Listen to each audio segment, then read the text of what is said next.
My hands are pretty much important because even though I can't see visually, I can see tactily. Well, my hands are my eyes. Feeling some of the pieces here is just amazing because I get to touch them and it gets to draw an image in my mind. Touch the art. Touch the art. Touch the art. Touch the art. Touch the art. Touch the art. Touch the art. Shows like this are super important because they push the boundaries of what's possible at an art exhibition. Let's do something totally different. I'm always tempted to touch art on the walls. There's a thing called touch proximity, where when you're within a certain space of an object, you're almost compelled to touch it. I have to keep my hands close to me whenever I'm in an art exhibit. And then it became much more because I was thinking about our experience at the Texas School for the Blind and Visually Impaired.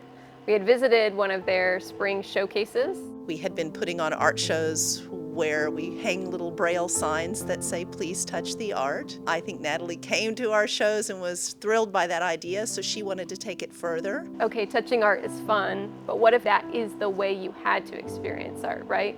What if it wasn't just an option, it was, this is how I engage with art. I have to touch it. Natalie put together over 40 gallery artists that have pieces on the walls and pedestals and built within our art cave. It's stuff that you can walk into, around, experience down low, up high, hanging.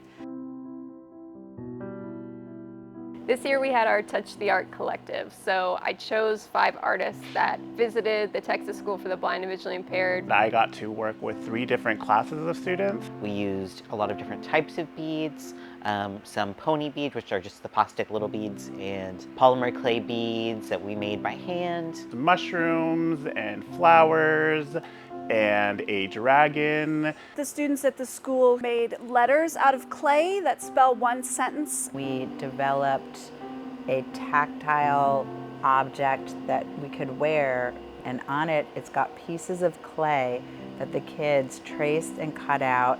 And I feel like this is I know, this is the most wild sculpture I've made in my entire life of working in 3-dimensional pieces. I got to work with students who have been blind or visually impaired most of their lives. So that was an amazing experience for me as someone who is newly blind.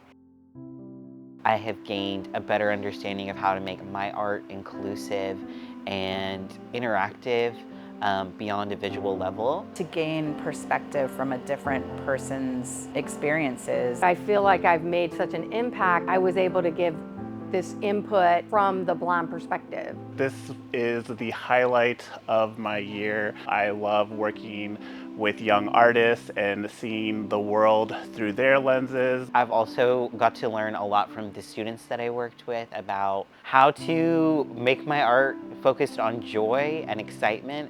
It really helped us push the boundaries, and so that we could, eventually brainwash all of the other galleries into doing some sort of similar thing, and maybe break all of the rules where people are going around touching all of the art now. So, sorry.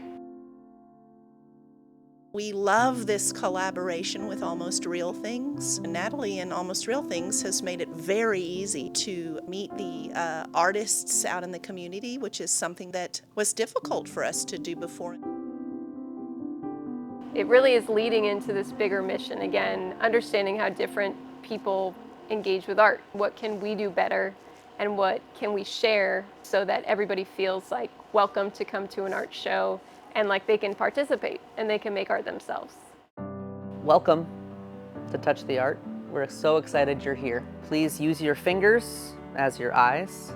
You are allowed to touch literally everything. The walls, the floor, ceiling, as high as you can go, as low as you can go. And feel and experience the magic and the texture. When you touch the art, please do it respectfully. You're going to use a gentle touch. It's meant to be fun and make you feel like a kid, in a candy store. For the first time, you can use your hands in a gallery show. Okay, come with me. Touch the art.